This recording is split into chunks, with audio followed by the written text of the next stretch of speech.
On this day in 1985, Celtic wore numbers on the back of the hoops for the first time in a Scottish League match.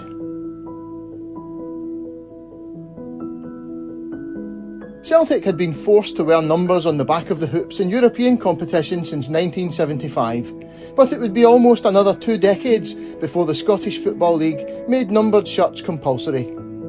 Until 1994, Celtic exploited a loophole in the rules to place large numbers on the front and back of their shorts rather than on the back of the shirt. But in a one-off incident, numbers were worn on the hoops at Easter Road in a Premier Division match on the 7th of September 1985.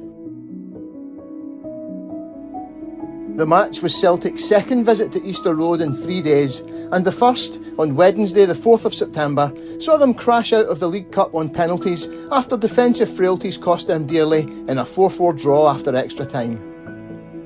Having worn a yellow and green away kit in the League Cup game, Celtic were back in the hoops, but with a couple of twists for the league match. Not only were the shirts numbered, they were also the 1982-85 version, last worn in the final league match of the previous season before the new kit was unveiled in the Scottish Cup final win over Dundee United in May. On a wet and miserable day in Edinburgh, Celtic lined up Bonner, McGrain, Burns, Aitken, McGugan, Grant, McClare, McStay, Johnston, MacLeod, McInally, subs, McAdam, Archdeacon.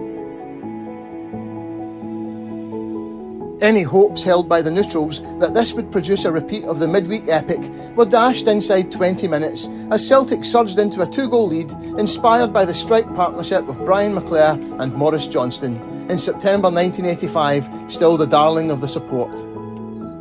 First, determined midfield play from Murdo MacLeod in 10 minutes was capped off with a superb through ball to Johnston on the left of the penalty box. His low pass inside was clipped home by McClare. 8 minutes later, as Hibs struggled to clear from a succession of corners, Paul McStay beat Alan Rough to a ball on the byline and crossed for Johnston to turn it in as Rough tried to rush back to goal. Chit Young wrote in the Evening Times of the 7th of September 1985, "Hibs were a shadow of the team which performed so well then, and Celtic keeper Pat Bonner had a relaxing first 45 minutes." Any chance of a Hibs comeback was dashed 2 minutes into the second half when centre-half Gordon Ray was sent off for a lunging challenge from behind on Brian McClare. Ian Paul wrote in the Glasgow Herald of the 9th of September 1985, "Other than extreme Hibs fans, no one had any sympathy for Ray, whose tackle on McClare was of the dangerous kind we would wish not to see again this season." The 17-year-old John Collins came on as a substitute as Hibs reshuffled after the sending off, but he could do nothing to stop Celtic running away with the game.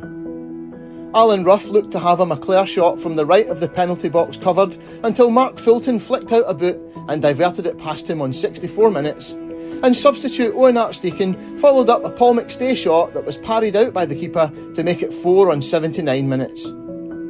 The best goal of the day was scored by McClare a minute from time, controlling a pass from MacLeod with one touch and passing it into the net with his second to wrap up an easy 5-0 win. The win left Celtic in joint second place with Aberdeen on 8 points, one behind Rangers on 9 points after 5 matches, all 3 clubs having identical goals for and against. At the other end of the table, Hearts, who would be pipped to the title on goal difference by Celtic, had lost 3 of their first 5 matches and had only 3 points in 8th place. No one could have imagined that day how the season would end.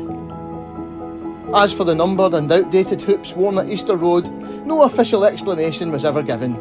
Maybe the kit man simply picked up the wrong bag containing shirts once worn in a European match as the team coach left Glasgow that morning.